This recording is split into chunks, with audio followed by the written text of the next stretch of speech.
You are listening to the Codependent Millennial Podcast with Sophie Shilo, episode 18, Self-Sabotage.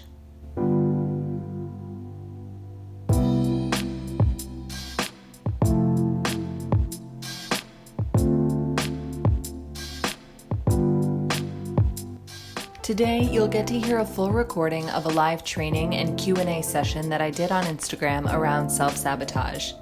You can find 3 other mini trainings that I did on self-sabotage on my IGTV. My handle is @codependentmillennial, so you can find them all there. That's CODEPENDENTMILLENNIAL. In this episode, you will learn literally everything you ever need to know about self-sabotage and how to stop it. If you listen to this episode and implement the tools and practices that I discuss, you will change your life. That is a promise.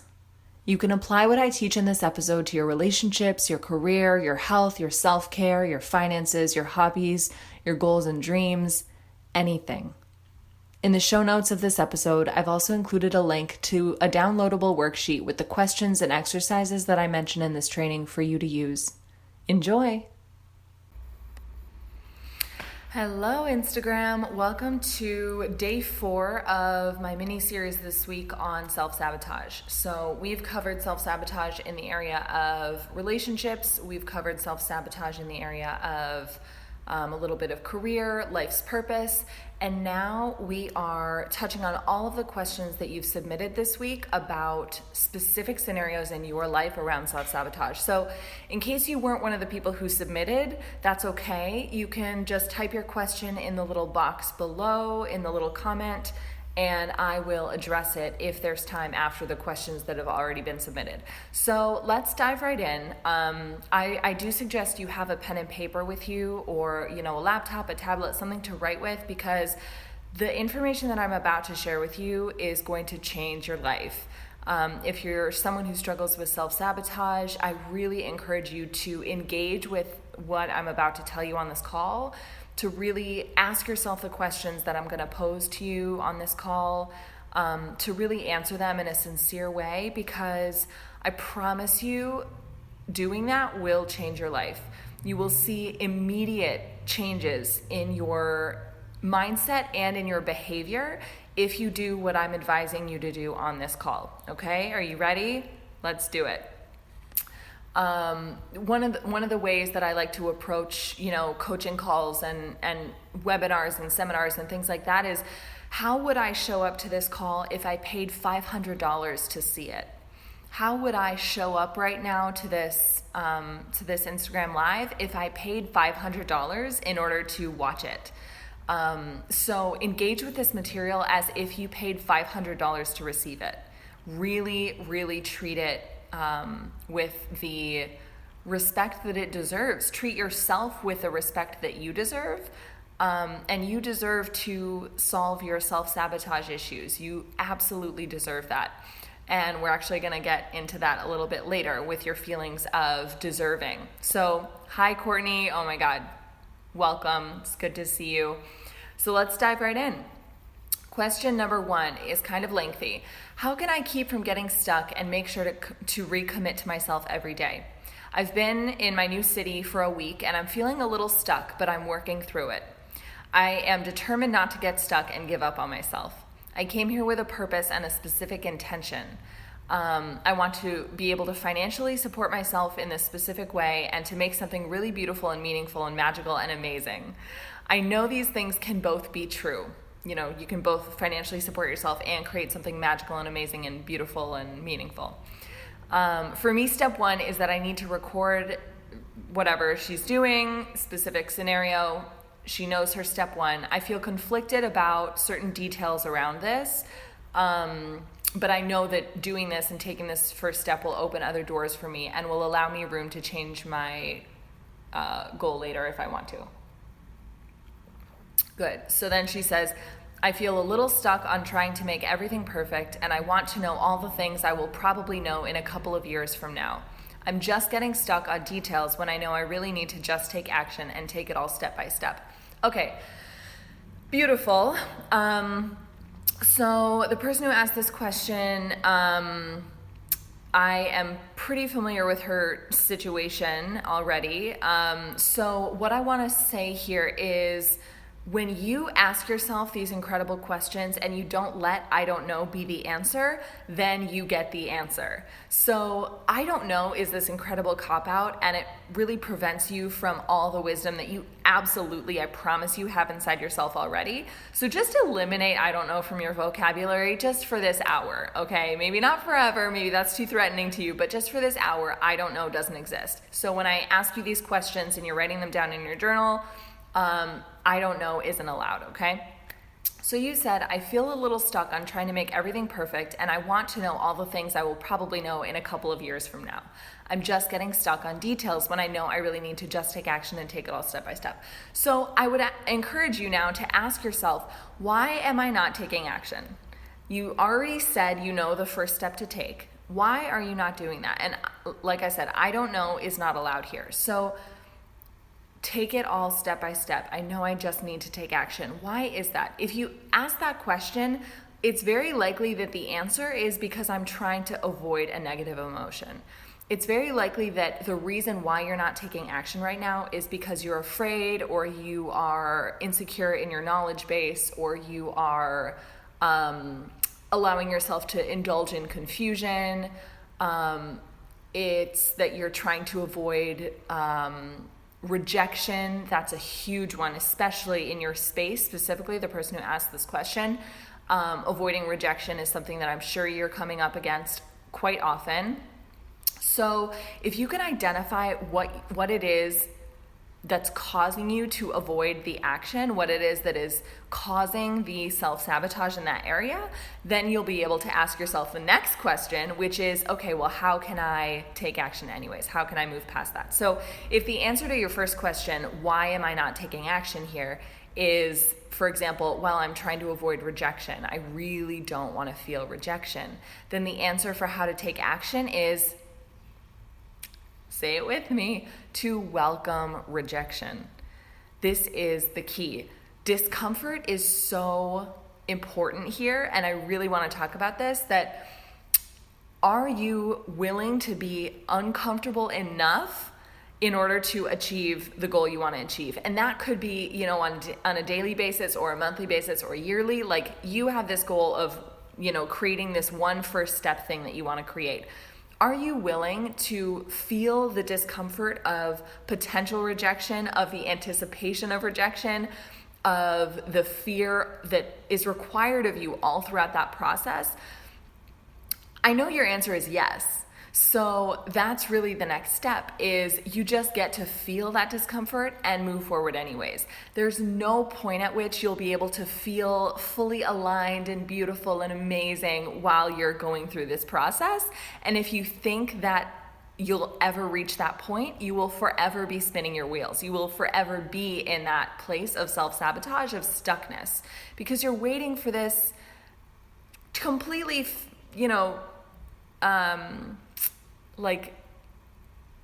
I don't know, what's the word I'm looking for? Mythical land where you don't feel the discomfort and you're still able to achieve these big goals. Doesn't exist.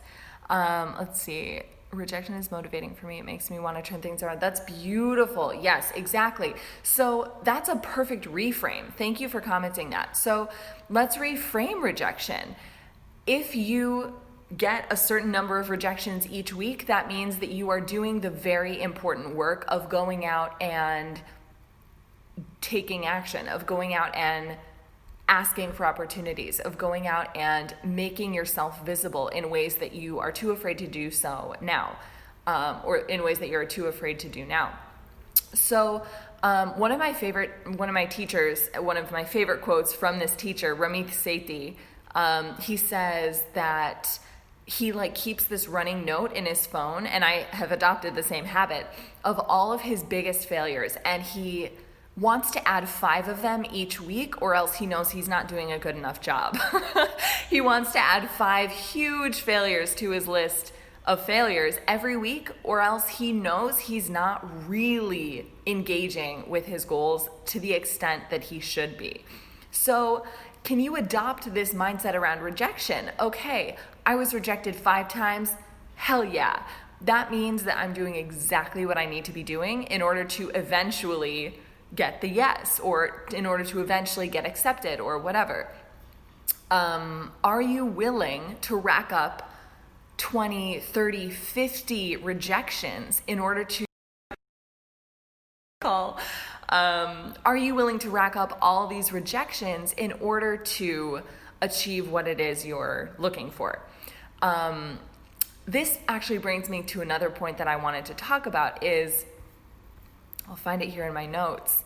I thought about this, I don't know, I woke up this week, I think it was Tuesday, and this thought popped into my head. I was like, you'll never succeed if you aren't willing to fail. And I'm sure that's some quote somewhere. I'm sure someone said that before, but it hit me right when I woke up. You'll never succeed if you aren't willing to fail.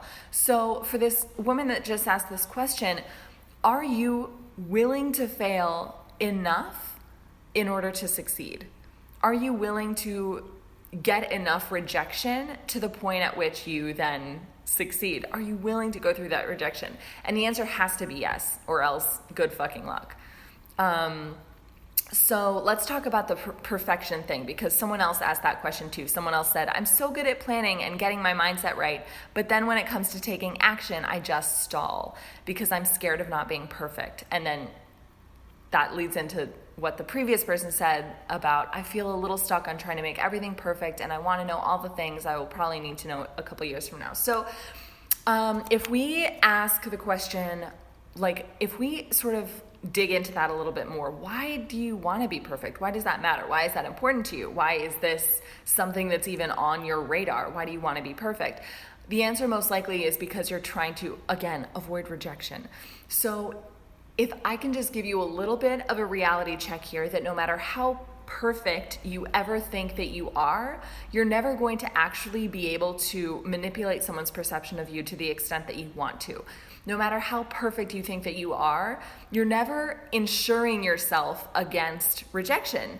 No matter how perfect you think you are, you're never insuring yourself against failure. And as a matter of fact, it's the exact opposite. The more perfect you try to become, number one, the less acceptance you'll ever get, because it's likely that you're not putting yourself out there in the world in order to get that acceptance.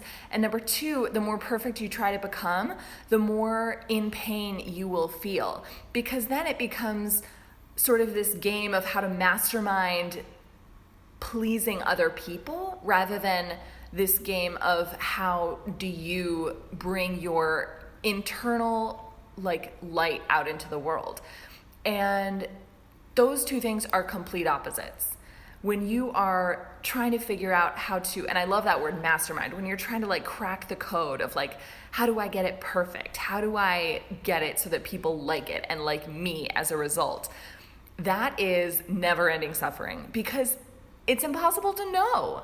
And it's impossible to get enough people to validate you in that way in order to make your ego calm down enough and be accepting of yourself. That doesn't happen. There's no amount of external validation that you could get in order to produce the internal validation that you actually need. Write that down.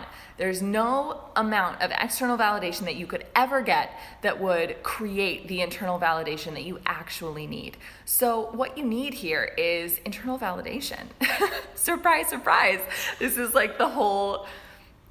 this will be on my fucking tombstone. As a codependency coach, you need all the external validation that you think you need. You have to find that within, because if you don't, you'll always be held back by this attempt to achieve this elusive, vague, general sense of perfection that doesn't even mean anything and that doesn't guarantee your success either. What guarantees your success is your willingness to be uncomfortable enough and expose yourself enough so that you eventually find your path. I'll also address this concept of wanting to know everything that you'll need to know, a couple years from now. And I talked about this yesterday as well in the video on your life's purpose. There is no knowledge that you will have at the end of the road that you won't have learned through stumbling on that road. There is no knowledge, there's no wisdom, there's no savvy, there's no insight that you'll have at the end of that road that you won't get from like failing and tripping and falling and getting back up again and up again and up again on that path. So just know that all the clarity you're seeking before you start to take the steps, that clarity is only accessible to you once you've started taking the steps. And I know this is infuriating. I understand. Because I spent so many years like thinking, oh my God, how do I just figure out the steps? Can someone just tell me the steps? I just want to know the steps and then I'll go do it. I just want to know the steps to get me to where I want to go so that I can just take this straight, efficient path. Like, I don't want to waste my time. I don't want to waste my energy. I don't want to waste my life force. I am like ready to go. Just tell me the steps and I'll do it. It cannot happen that way. And yes, that's frustrating, but it's also perfect. You just have to stumble along. So for this first person who asked the question, you already know what you want to be doing. You know why you're not doing it, and you know how you can start doing it. So get to work. But first watch the rest of this call because there will be more important details for you later on. So the next question I received, what tangible ways can I actually do the things that I said I would do? I keep putting them off. Good. So again, why are you putting them off? Why are you putting these things off? Ask yourself this question. And again, I don't know is eliminated as a potential answer. You can't say I don't know. So when you ask yourself, why am I putting these things off? Why am I putting these things off? Why am I putting these things? Oh, I know. It's probably because I don't want to do them.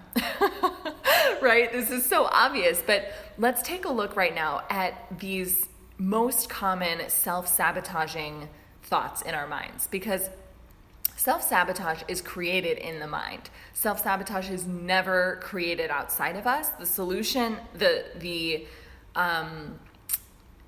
inception of self-sabotage is in our minds, and therefore the solution is also in our minds. That's the best news I have for you. It's all inside. So the most common self-sabotage thoughts that I hear all the time are, I just don't want to. I don't want to experience this discomfort. I'm afraid of failing. I can't fail. I don't want to be rejected. I want to avoid this feeling. I want to avoid this sensation. I want to avoid this emotion. I'm too tired. I need some comfort right now. I deserve this. This won't really count. This doesn't matter, and this goal doesn't really matter either. It's okay if this doesn't really happen for me.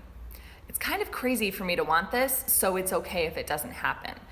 If you have this belief around a goal of yours that it's a little bit, unreasonable, and maybe you don't fully believe that you deserve to manifest it and receive it and create it, then you will easily accept those self-sabotaging thoughts that come in because they reinforce your initial belief that you weren't actually supposed to have that thing. So before I dive more into that question, I would say, and this is for everyone, this is probably the most important part of this call, but what limiting beliefs about yourself do you have that you're reinforcing through your self-sabotage? Got my little clementine water. I would really, okay, so this is another journaling exercise, journaling moment. Pay attention. What beliefs about yourself do you have around this goal? So write those down. Write down your goal that you're self-sabotaging around, kind of like what's the goal that you're procrastinating around? What's the goal that you're just not committing to? And what beliefs do you have about that goal and about yourself in relation to that goal? So maybe it's, I don't really deserve this. I can't have this. This isn't for me. I could never have this. I never have had this in the past, so I couldn't possibly have it in the future. This will be too hard. I don't know how. Oh my God, that's such a common one. I don't know how. It doesn't fucking matter. This is exactly what I talked about before. You don't have to know how. You just have to take the next step. You learn the how in the doing of it. You learn the how in the pursuit of it. Once you've got it, once you went through that whole path, then you'll be able to look back and say, oh, that's how I did it. Until you get there, you won't know the how. So get over it. You won't know the how. Are you willing to go for your goals even though you don't know how? Are you willing to try and reach that endpoint even though you don't have a blueprint? Yes or no? Like, both answers are fine, but just tell yourself yes or no. So maybe you believe that you can't have it, you don't know how, you need to know how in order to get started, all of those things. And then look at how those beliefs about yourself and about that goal and about yourself in relation to the goal are being reinforced and lived out in your self-sabotage behaviors. If you don't fully believe that you deserve something and that you can get it and that you deserve it and that it is available to you, I guarantee you that you will engage in some self-sabotaging behavior in order to sabotage you ever having it. This includes a partner, a job, money, a place to live, a certain hobby that you want to do, a new skill that you're trying to learn, living in a city, going on a trip, having a new pair of shoes, like this amazing pair of shoes that you've always wanted. Like, if you have beliefs that are separating you from that pair of shoes, you will not let yourself make that pair of shoes available to you. This is kind of like, I don't know, this is like big energetic concepts I'm talking about right now, but this is everything. So get really clear on what those beliefs are and get really clear on exactly how those are playing out in your self-sabotaging activities. So the goal here right now in this moment is not to eliminate all of those blocks and just like shoot past them and go get the thing immediately. The goal right now, let it be awareness. Can you let awareness of your beliefs about yourself, can you let the awareness of those beliefs and how they're contributing to your self-sabotage, can you let that be enough right now? Because I promise you, you will never ever be able to move past the self-sabotage if you don't have this foundational awareness of what's creating it, of the beliefs behind it. So please don't undervalue the power of this awareness. Please do this part of the exercise, okay? Thank you. Your future self will thank you. Okay, so let's go back and talk about the original question. What tangible ways can I actually do the things that I would said I'd do? I keep putting them off. Her example was like trying to extend more compassion to myself when it's really difficult for me to get out of bed instead of frustrated. So trying to come from compassion instead of frustration, which is great. But ultimately I end up frustrated because I spend my time taking things slowly so that I have a calm morning, but it still ends up in me being rushed and running behind once I'm out of bed. This is fascinating. There's a lot going on here. So first thing I would say, when it's really difficult for me to get out of bed, what do you mean? Why is it difficult for you to get out of bed? Why is it challenging for you to get out of bed? Is it because you didn't get enough sleep before and you're exhausted and you wake up and you can't even physically open your eyes? Is it difficult for you to get out of bed because you're dreading the day ahead and you're just thinking really negative thoughts about yourself and about your day, so you just don't want to get out of bed? Is it because it's uncomfortable to get out of bed and you would rather feel the comfort of staying in the bed rather than like taking care of yourself ahead of time and getting out of bed and giving yourself enough time in the morning? What I see happening here, it looks like, is that your desire or your difficulty of getting out of bed is actually creating a situation in which your morning is less calm and more rushed, and therefore like more painful, more frustrating. I spend my time taking things slowly so that I have a calm morning. Yeah, I mean, what can you do in order to let yourself have a calm morning, but also be on time? Like, you don't want to run, you don't want your calm morning to create a situation where you're running behind. So how can you have both? And asking that question, how can I have both, is going to be really powerful for you, because again, I don't know isn't allowed. So asking how can I do this will open up all the possibilities of this actually happening for you. So ask yourself, I would start with the getting out of bed thing. You said it's really difficult for me to get out of bed. So how can you make it less difficult for you to get out of bed so that your morning is less rushed and then you are less stressed out and frustrated? What would be necessary in order for it to be easier for you to get out of bed? Or if not easier, how can you be more compassionate to yourself even when you're feeling frustrated? Can you feel dread for getting out of bed, or like physical pain or exhaustion or whatever, and feel compassion to yourself and still get out of bed? Like, the compassionate thing for you might be to get out of bed. It doesn't sound like the compassionate thing to do is stay in bed and then create a rushed, crunchy morning for you later on, full of tension and stress and frustration. It sounds like the compassionate thing to do might be to get out of bed even when you don't want to. Again, one of the most common self-sabotaging tropes is, I don't want to. Fine.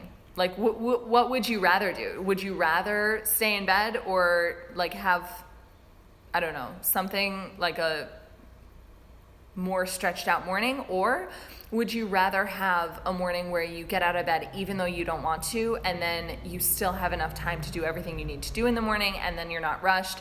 Like, you kind of have to choose that trade-off.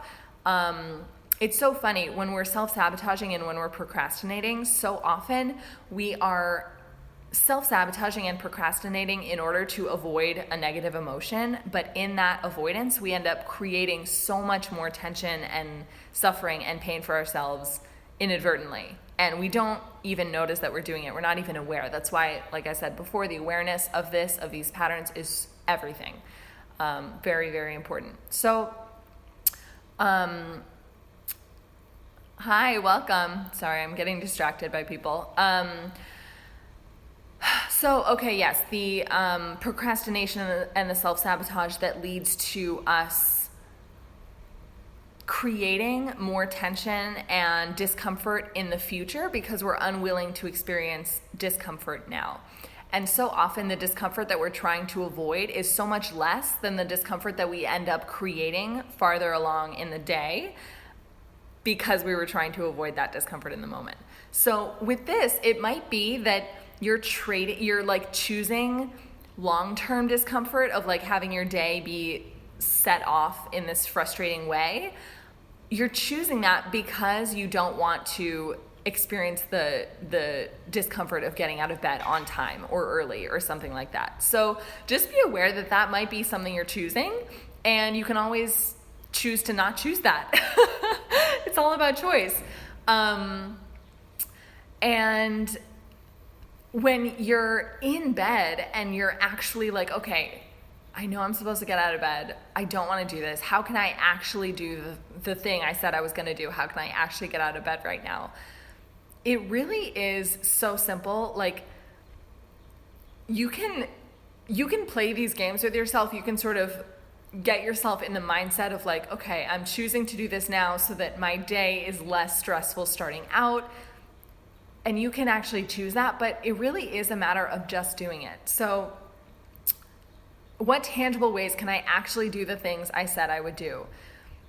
You do have to, of course, look at the thoughts that are enabling you to put them off, because things don't just get put off. Things don't just like leap off of your calendar. You choose to do things in the moment that might not be what you planned on doing. Like, in the moment, you planned to do this thing, but you actually chose to do that other thing. That's a choice. You have to really own that and look at the thoughts you're thinking that are creating you putting them off. So what am I thinking in that moment that creates the procrastination? What am I thinking in that moment that tells me it's okay, I'll do it later? Or what am I thinking in that moment that says, this is too painful and I'm not willing to experience this discomfort. This is too uncomfortable. I don't want to do this.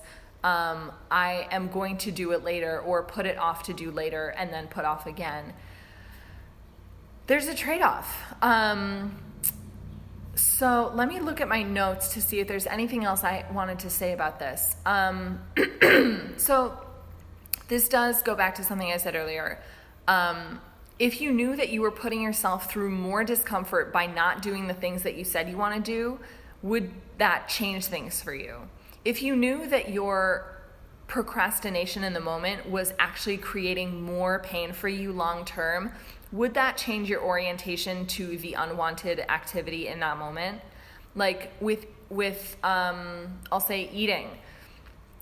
If you're overeating and you're struggling with overeating, would the knowledge that long term that overeating will compound and compound and compound and create a lot of pain for you long term, does that knowledge change how you interact with food in the moment?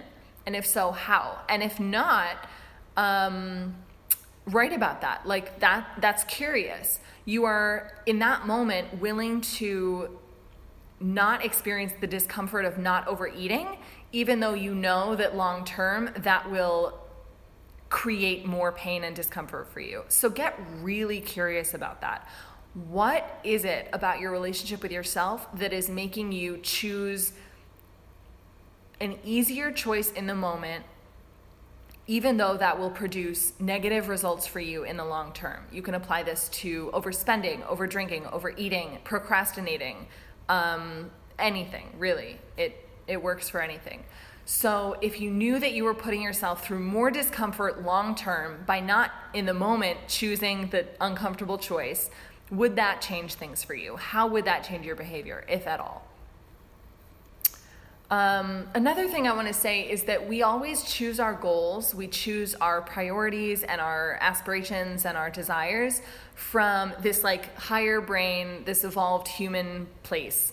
And then our lower brain, our primitive brain, the brain that evolved way, way, way before our actual human prefrontal cortex part of the brain evolved, that like lower primitive brain always will come in with self-sabotaging thoughts like, I don't want to, this is too hard, this is scary, this isn't worth a rejection, I don't want to feel this rejection, I deserve some comfort right now, I need to rest. Such a common one.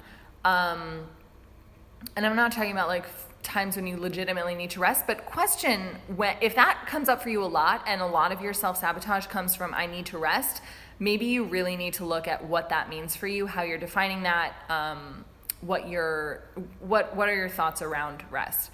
So when you set your big goals with your prefrontal cortex and then your primitive brain comes in with all of these self-sabotaging thoughts, they can't derail you from your goal unless you allow yourself to be derailed.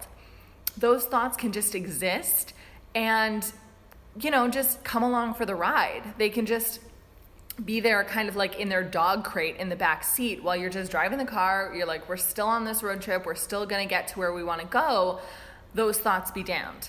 Like, they're perfectly free to exist. I think self-sabotaging thoughts constantly, but I am also able to let those thoughts exist without buying into them. I'm able to let those thoughts be there and come up for me whenever they want to come up, because they do all the time. And I don't have to allow myself to be controlled by them. I notice those thoughts come up because they do quite often, and they're irrelevant to me. They don't determine my behavior. I determine my behavior, not my self-sabotaging thoughts. So I would encourage you to also journal about that. What are the common self-sabotaging thoughts that you have? And if you don't really know the answer to that, then just say, what are the common thoughts you have right before you engage in self-sabotage? So what are the common thoughts that come up for you right before you procrastinate or push it off to the next day or don't show up or don't complete the assignment? What is going on in your brain right before that happens? You have to know. You have to know, okay? You cannot get derailed by those self-sabotaging thoughts unless you allow yourself to be derailed by them.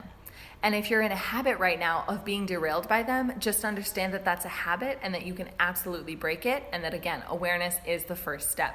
So right now, you are in a habit of self-sabotage perhaps around many different areas of your life, or just one, doesn't matter. And something I also want to talk about is that sometimes you fail ahead of time by not even setting goals because you're so accustomed to this habit of self-sabotage that you're too discouraged to even think about setting another goal because you don't believe in your ability to achieve it. You don't have any faith in your ability to persevere through those self-sabotaging thoughts and move past them and find a way around them to achieve the goal. So with this, I would just recommend doing all the mindset work that we talked about before. What is the goal?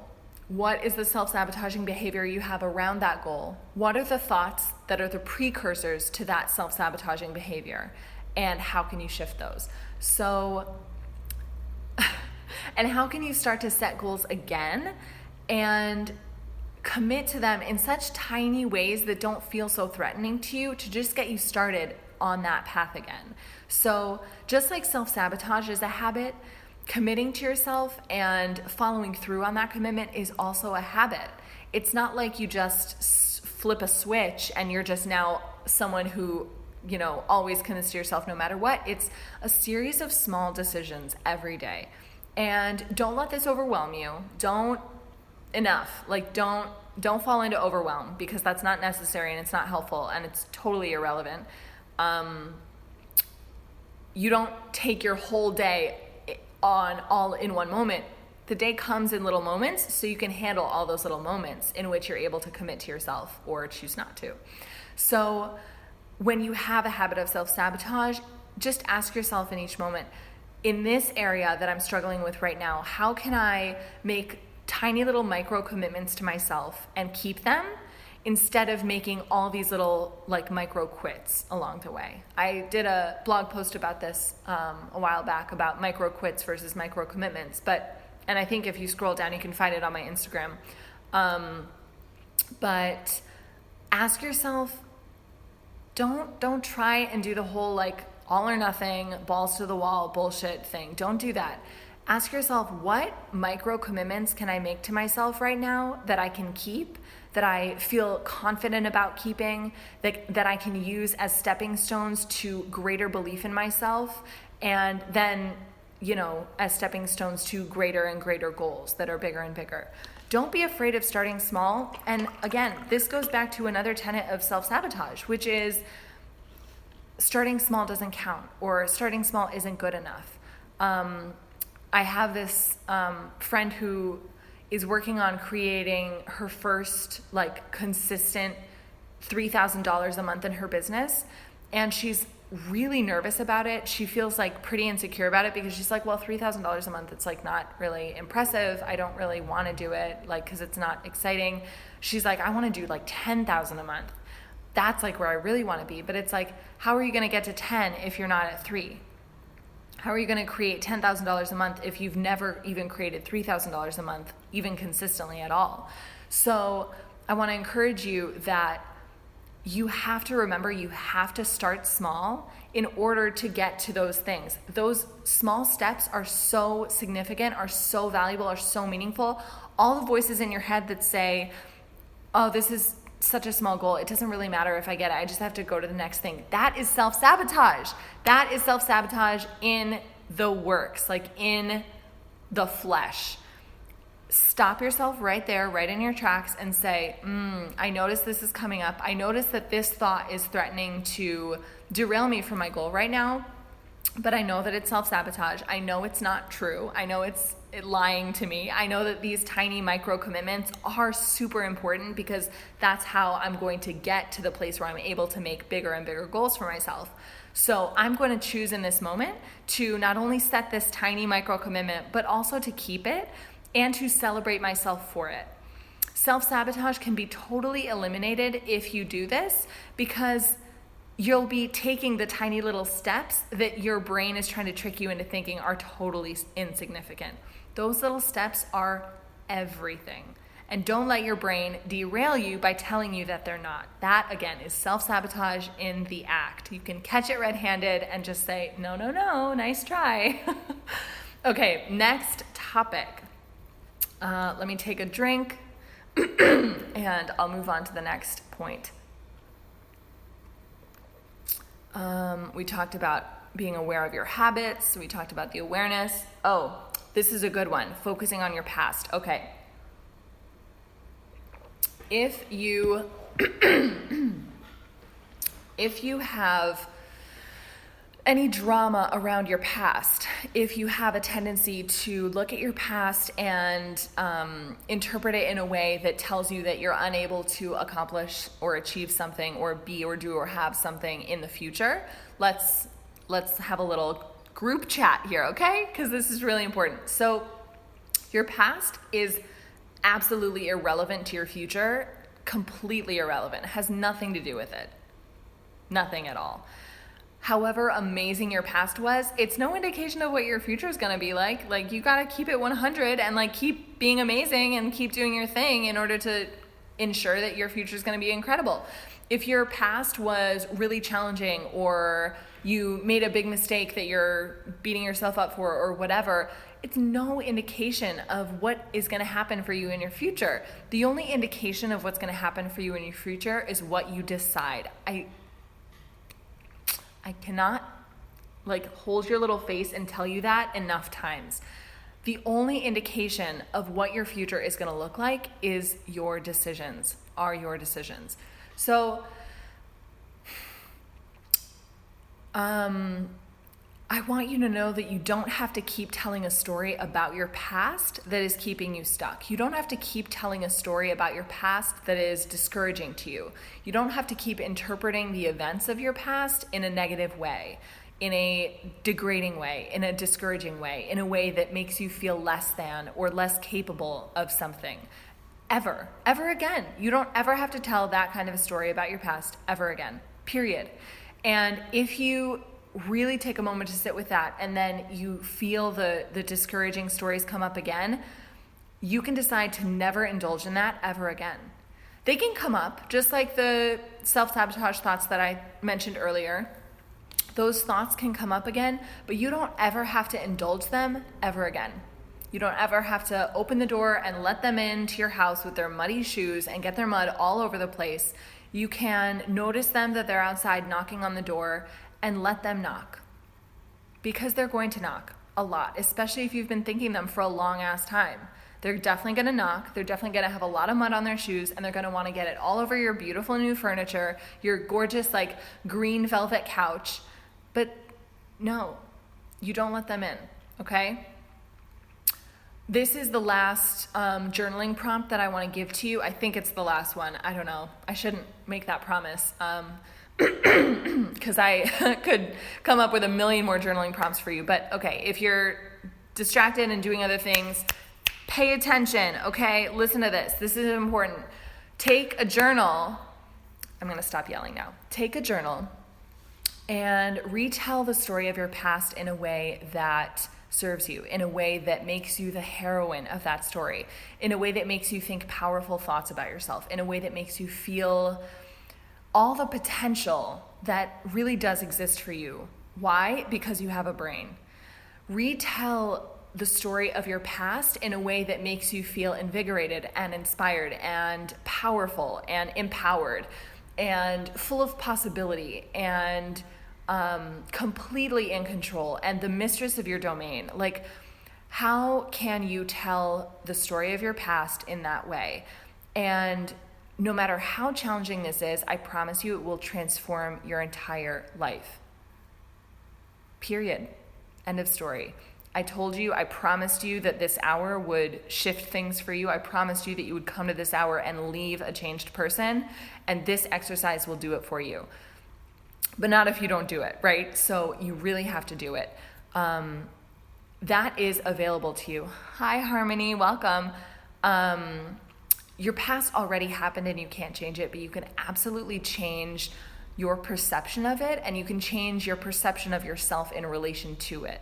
So really spend some time, I would say at least 30 minutes today, spend some time writing the story of your past in a way that makes you the heroine, in a way that serves you, in a way that fills you with confidence in yourself and empowerment and love, instead of any of the negative emotions that you're feeling that make you think, I can't have this future that I want because of my past, okay? This is, oh man, I should stick on this because like I don't want to stop talking about this. I have a few other topics to get to, but I really want to keep talking about your past. Don't like let your past determine your future just on default. Don't let your past have any more power over you than it does, which is 0. Your past really doesn't have any power over you right now besides the power that you're giving it. This applies to other people too, other people and circumstances. And you know what, I'll stay on the topic of self-sabotage in this. So often a self-sabotaging behavior could look like blaming other people, blaming circumstances that are outside of us for the reason why we aren't living the lives we want to live. And this is by far the most disempowered place you could approach your life from, because it puts all the power in the hands of other people or in the hands of the past, which is done, which is in the past, and which cannot be changed. So in order to eliminate self-sabotage by never, ever, ever giving anything or anyone outside of you or in your past more power over your present and your future than you have, in order to do that, you have to actually take that power back. You have to actually take control of it. And the good news is that your power, your personal power, the power that you have over your life, which is 100%, never is in anyone else's hands ever, unless you place it there. And even when you do place it there, you can always just reach out and grab it back whenever you'd like to, because they don't have it in a cage. They can't hold it. They can't hold something that is ephemeral and is in you entirely. I'm trying to think of a good example, a good analogy, but it's kind of hard for me to do on the fly. But just know that like your personal power is something, it's like light. Someone could have a jar and screw the top on the jar real tight and think that they had captured that light, but then they're in a dark room and the light's gone because the light is over there in the light source, which we're talking about is in you. Like, that's your personal power. No matter how you've dispersed your personal power out there in the world, you can always call it back to you. You can always just decide to take back that personal power by the stories you tell about your life, by refusing to make anyone else more responsible for your life than you are. I hope this is making sense. If you have any questions, by the way, type them into the comments box. I will be answering questions that you have now until, for the next 10 minutes until 1, sorry. So when you feel yourself wanting to externalize responsibility for non-ideal circumstances in your life, when you want to externalize the responsibility for those things onto other people or circumstances or your past, just know you can stop doing that whenever you want. That pattern, that habit of externalization of responsibility will lead to self-sabotage because it leads you to feel like you're not in control of your life. So of course that will lead to the thoughts of, this won't count, this doesn't really matter. Hi Krista, welcome. It's okay if I don't really do this because I don't really have control over it anyways. Oh, I knew this was never going to happen for me. I knew this wasn't really available to me. All of those thoughts will fuel the self-sabotage, and you can eliminate all of them by just choosing different thoughts. It really is that simple, and that exercise, that practice is so powerful. So I'll offer you some alternative thoughts. And again, if any of you have any questions about this, just type them into the comments and I'll answer them before 1 o'clock. Some alternative thoughts would be, anything's available to me that I decide is available to me. My past doesn't determine my future. I am in full control of what I choose to believe is possible for me in every moment. Failing in itself is perfectly fine. There is absolutely nothing wrong with failing. I am not afraid of failure. I am afraid of failure, but I am willing to experience it. I am willing to experience discomfort. I am exhausted, but I am going to do this anyways. I do deserve this, and I do deserve to pursue it. This does matter. My desires and my goals do matter. It is kind of crazy for me to want this, but I do want it, and I am going to go after it. I don't want to do this right now, but I know that that isn't the most important thing. I know that my desire in the moment is contradictory to my long-term vision, and I am committing to my long-term vision rather than my desire in the moment, and I feel good about that. I can fail. This does count. Yes, okay. No matter how small this commitment is, even if it's one of those micro commitments we talked about, I'm going to choose to honor and respect this micro commitment and honor myself for keeping it. So those are some alternative thoughts that you can think. Some really good antidotes to all of those self-sabotaging thoughts that I listed out earlier. So the last thing I want to talk about, and again, if you have any questions, just type them into the comments section. The last thing I want to discuss is that some people want to achieve their goals until they hit the rough patch. Some people are really committed to their goals until they get to the point where they feel too tired or too discouraged. But other people want to achieve their goals even when they hit those rough patches. Other people are willing to commit to their goals even when the worst case scenario happens. Other people are willing to commit to their goals even when they feel absolutely awful and exhausted and discouraged. So you get to choose which kind of commitment you have to your goals. Do you have the kind of commitment that ends at the difficult part, or do you have the kind of commitment that includes, that allows space for those difficult parts, that understands that they are a necessary and important and beautiful part of the process, and that they are not an indication that anything has gone wrong. They're not an indication that you should quit or turn around or stop. What kind of commitment are you willing to give to yourself and to your goals, and to yourself in the vehicle of those goals? So I hope this was helpful. I think there are a lot of things in this live, if you go back and listen, that will completely change your life. And I mean that in the fullest sense. You could use the information in this live to achieve absolutely any goal that you have, because in this live I taught you all about how to become aware of the thoughts that are causing self-sabotage for you and how to move past them. So you can apply this in any area of your life, and I really hope that you do. And what's more, I hope that you come back and let me know if you have any questions or struggles with this, because I do want you to know that you are supported, that you are not alone in this, that you absolutely can reach out if you have questions about this. But that when doing these exercises in this live, I want to implore you to never let "I don't know" be an acceptable answer. Really, really try and stay consistent with that, because when you decide to not say "I don't know" anymore, you access all of the answers that you have within you about how to move past self-sabotage and start to become the person you really want to become. And that's all for today. I hope you enjoyed this training on self-sabotage. If you've been struggling with self-sabotage in your relationship, in your career, with your health and fitness, or with your goals in general, email me and let me know what you're struggling with. I want to give you some personalized tips for the specific self-sabotage behavior that you cannot seem to quit.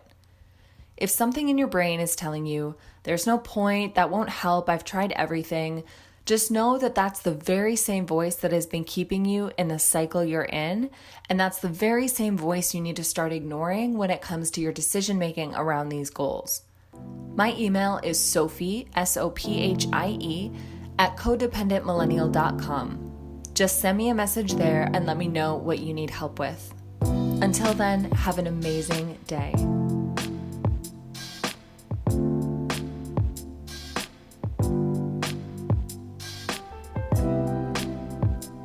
you liked what you heard in this episode, join me over on Instagram at Codependent Millennial for more tips on how to move beyond codependency and build a life you truly love.